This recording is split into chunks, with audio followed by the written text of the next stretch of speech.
Hello, I'm back for part 5, talking about the circle of knowledge. I just finished up part 4. The quick recap: part 1, we talked about the outside words. Part 2, we talked about the combination of those words. Part 3, we talked about the root or core or heart of each topic that we had. And then part 4, I talked about the generalities of when you start to move in towards just the heart of, I don't want to say heart again, the heart or core of the topic, but just what is the generalization of all the subjects within that topic that branch out as you move towards the center and towards all these other topics. So part 5 here, I think we're going to talk about, since I started to get into the slices, I think we're going to talk about the other sliced words on the outside, as well as some of just the general stuff about all the rest of the words in the middle. And then part 6 is kind of what I'm excited to get to. Part 6, we can actually get to the generalizations on the outside, which is where you start to see some of the neat things that emerge from this initial pattern that we started just from these 8 words. There's kind of an emergence that happens, which I think is pretty interesting. So, okay, here on part 5, last time on part 4, I was saying,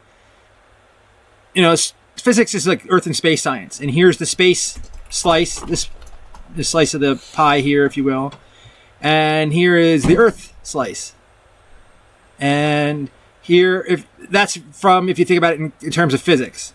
Now, if I come over to chemistry, I could think about this as the inorganic slice of chemistry, and I can think about this as the organic slice of chemistry. For biology, I can think of this as the plants, and I can think of this as the animals. For psychology, I can think of this as all like the cognizance and awareness, and maybe you hear some cats hissing at each other in the background. And come on, guys. Psst. And then over here, you can think about this as all the thinking and, the higher level mental functioning, and so forth and so on. And so each octant or each slice of the pie has some general feel to it already at this point. Of what things live in that slice. So you can think about the slices and that in that way. And so it's great. But now let's go a little bit more. So over time, again, a lot of these words were just filled in and then shuffled around over time. And I said, oh, that has to be up there. That has to be down there. Or this has to be over here or whatever. And I said earlier in one of my first videos, I have all the old versions over the years. And I may make one at the end where I link to some of the old versions, or I might post them all up or go through so people can see how it changed. That would only be for somebody who's really interested or really ends up liking this topic or getting into it if they want to see like the evolution of this thing. I'll probably save that for somebody who's really interested. But I do have that material, and it's very interesting to see all the errors I made or how my logic improved over time of what I was calling things and where I was sticking things and when other words started to appear that weren't there before, when I changed a word or whatever.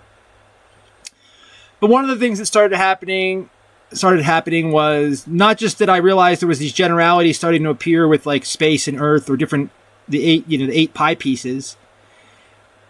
I noticed it got even more specific than that. The same way I had these core words, the colored words that are near each one. Physics, the core was waves and particles. Material science, it was atoms. Chemistry, it was a molecule, so far and so on. I kind of noticed there was a core or just like these generalizations of space and Earth to each of these pie slices. And not only the 8th pie slices, but the 16th pie slices were kind of even more specific.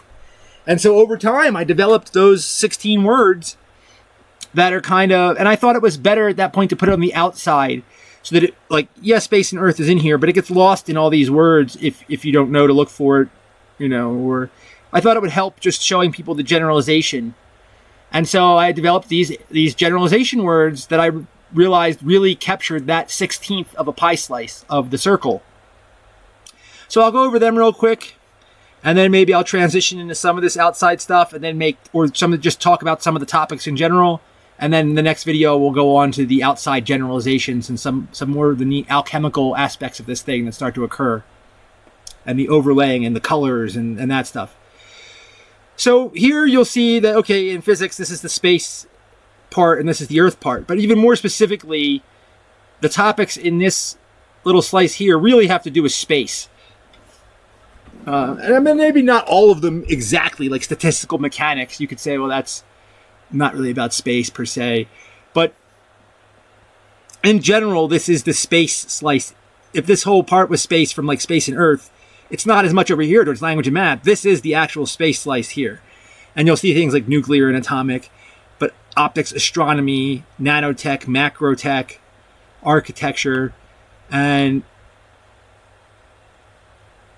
you know, in the middle here, you have quantum mechanics and general relativity. Again, that has to do with space and the structure of space and the structure of matter and the structure of, well, again, structures over here. But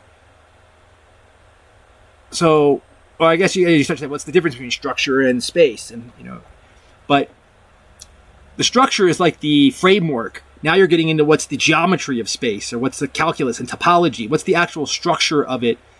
How is it built out of the symbols and the math and the model that you're using? What is its system? What is its structure?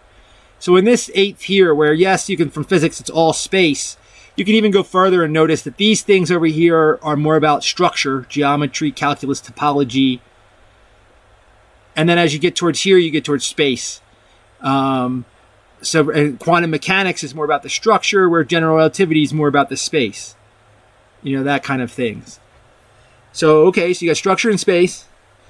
And then on your Earth side of things, or you can think of it like, you know, if I go this way, yeah, we start at physics and we say that's space and Earth. And yeah, if we were to start at language and math, we'd say that's language and that's math. But then that means that this area here is the cross between math and Earth, or I mean math and space. You say, well, what is the cross between math and space? Well, that's geometry and topology and calculus and stuff. So same way here, if we start with physics and we realize that this eighth is Earth, or we start with chemistry and we say this part is the inorganic part, what's the cross between Earth and the inorganic part? You know, and you'll notice that these things over here are all about the environment. On the Earth side of things, here you got thermo, meteorology, oceanography, environmental science, envi-sci. So the environment stuff is on this side of Earth. Whereas when you get over here, you get more towards that alchemical side of things, the old traditional transmutation of lead into gold, or actual the foundations of chemistry and flasks and beakers and stoichiometry, and how are you actually doing the material science. So you'll notice that this little 16th is mostly more closely related to environmental type things, and this 16th here is more related to actual alchemy or traditional alchemy. So now here on this part, we have that this is the organic side of chemistry, and it's also the plant side of biology, right? And how would you split that in half, or in these 2/16ths? And you'll notice that back at the very beginning of plants here, or where organic chemistry starts, you're talking just about growth. And if you make that transition from, like, I think it was like Miller's experiment, or how do you start a civilization in a bottle? You know, can it be done? Can you just put proteins in and get life to start from nothing and all that kind of thing? How do you have life start from a puddle of chemical goo? And you'll notice that some of what has to happen, or if you think about it for a while, you'll come to the conclusion that you can't have life, or what we can call and consider life nowadays, you can't have life without propagation. If some chemical or pool or puddle of chemicals are going to somehow turn themselves into a living organism, somehow they have to be able to move around or propagate or go forth. Or, you know, even if that's via a chemical interaction that generates thermal energy and pulls one puddle of chemicals towards another or something, you'll notice that some of the earliest ideas of foundations of life, or something that's organic, comes from the ability to either move or grow. And well, actually, I'm not anywhere near there yet. Movement, I'm getting way ahead of myself. And I should probably just stop right now and stop myself. But movement is one of these things that once we've developed this whole circle, there's another versions of this circle that show certain generalities that aren't on this picture, that have to do with games and game design and other things. And movement is a big part of that. And the movement scale, while it's nowhere on here, starts from the right and goes over to the left. And so this is where your movement and growth and things kind of start. So you'll notice that something can grow but not even be an animal and not move around. It's just a plant, you know, or maybe plants move in accordance to sunlight and other stuff, but it's It can't translocate on the, run around. It's not mobile, ambulatory. And so here's growth, and then here's plants. So on this one, I thought this was such a good generalization, animals and plants, that this is more of the growth and propagation side itself. Physiology, biophysics, cyborgs, biomechanics, sex and reproduction, the growth part, cooking and nutrition, what does it mean for a body to grow, the requirements. And this is the actual plants. You get into plants.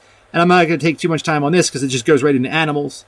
So you'll notice that this stuff is all about the animal side of biology, veterinary science, zoology, ecology kind of splits for going from plant ecology into animal ecosystems. And agriculture is a good word here too, because it's, agriculture includes plants and animals from like a farm perspective, and the plants are all over here and the animals are over here. Great. And I hinted on some of this stuff before, but now when we get to psychology, we're doing the same type of thing here. We're saying, well, this is a neuroscience and a nervous system, and how would we split this area of psychology here into these 2/16ths, and what do you kind of see in each one? And now on the right side, you have obviously this stuff that's just coming out of that biological area.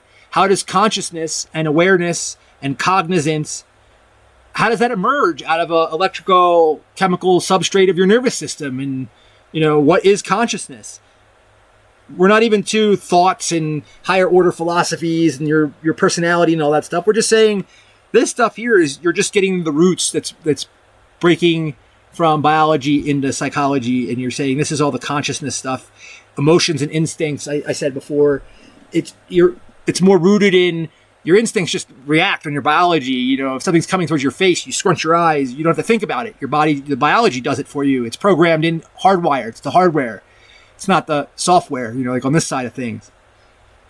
But then when you get over to this side of things, it's not just are you conscious, but it's more like, how is that software programmed? How do you know things? Which is where you see the word gnosis here.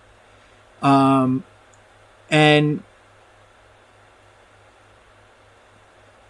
knowing is a deeper level of abstraction that takes place on top of consciousness.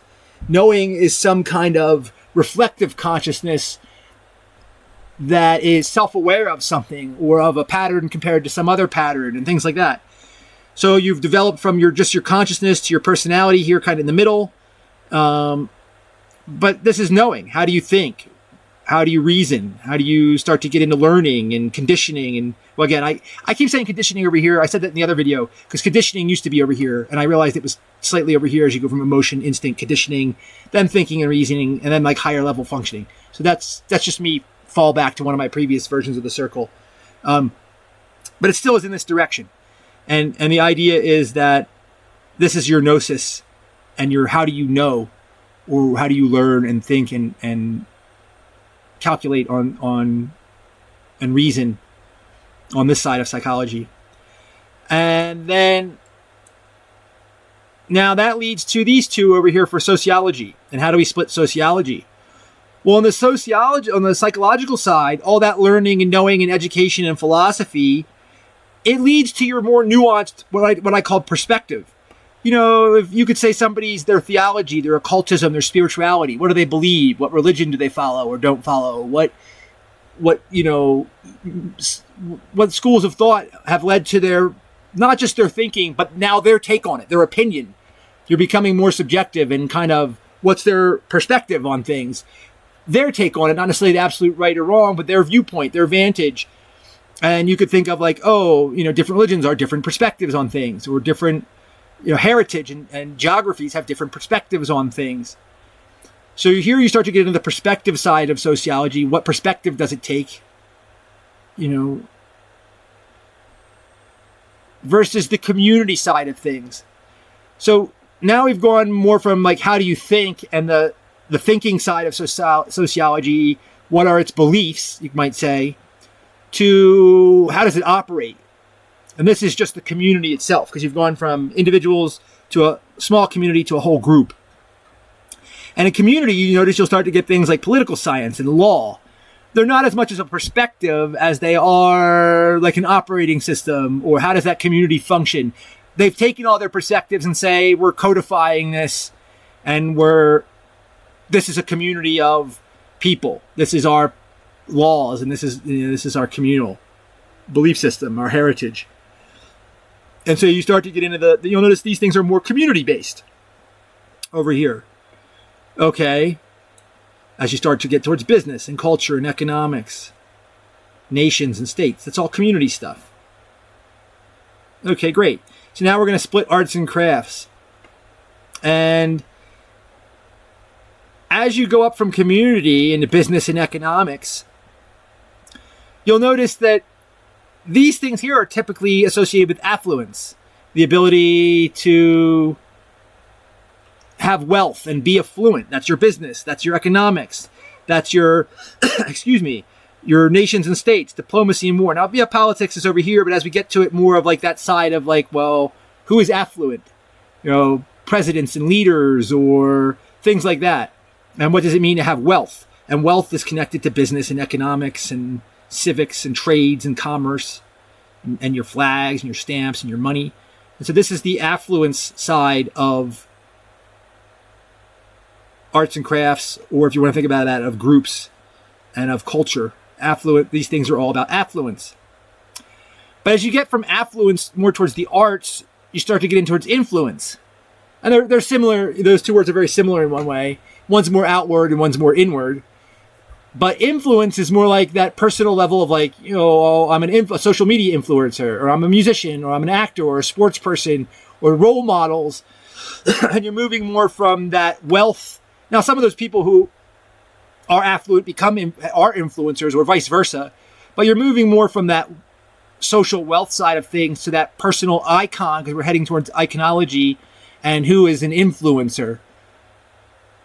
And what influences things, trends, traditions, fads, fashion, things like that are more from this is more the craft side and this is the functional side. Whereas we get up towards the art side, that's more for expression and reference and other things like that. So that gets more towards influence. And now you'll quickly notice aesthetic, because you go completely towards, this is just for form, not for function. How does it look? Art for art's sake, poetry for poetry's sake. Not for any other reason, but its reason is to look good, or its function is to have form. And you've kind of gone full circle there, and you're saying, well, this is just about aesthetic. And if you notice on this side of art, as you get towards, like I said, this is the craft side of things, and this is the art side of things. You'll notice everything over here ends up being about aesthetic. Photographs, broadcasting, memes, entertainment. It's more about how it looks, and that's its purpose.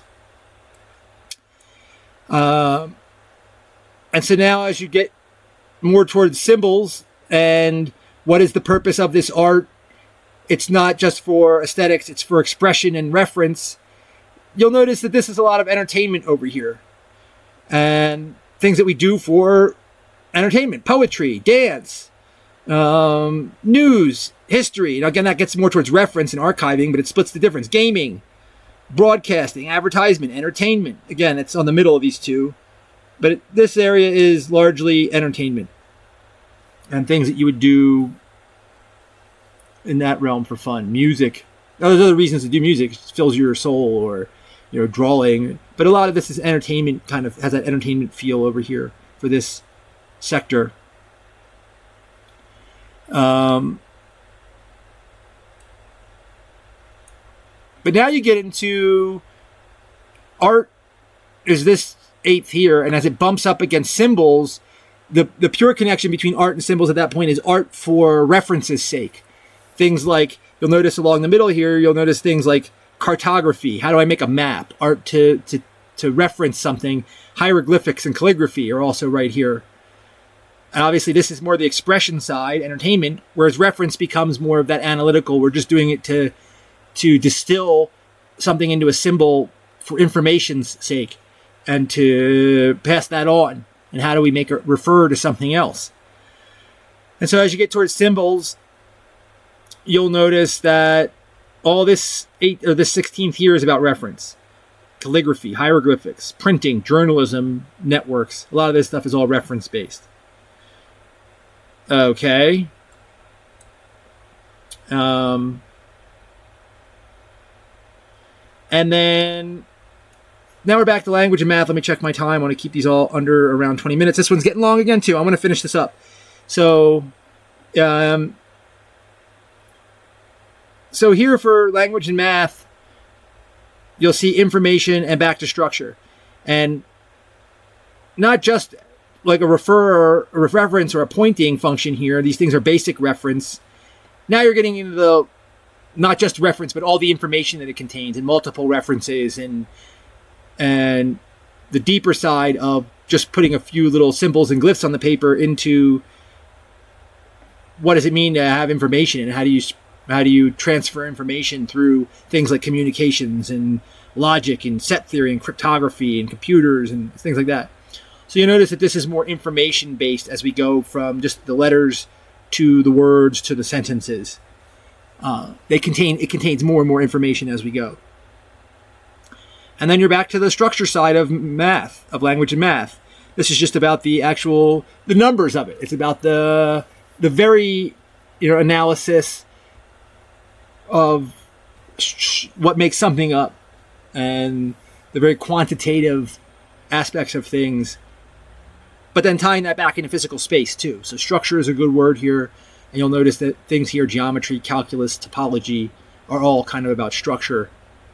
And that word in here generally kind of fits real well, even up to like astronomy and space and things like that. So I guess I'm going to leave this here because I want to keep these 15 to 20 minutes, and we're going on 22 or 23 minutes here. And I'd rather just make more videos than have real long ones in this case for this topic. But I feel like this was a good part 5, and now you can kind of see these outside words. So for part 6, I guess I'll go on to now some more of the generalizations and the few words we haven't talked about out here near each word, and then these other colored words and bigger generalizations. So we'll leave that here. If you're enjoying this, I hope you join me for part 6. Feel free to leave comments, and thanks for watching.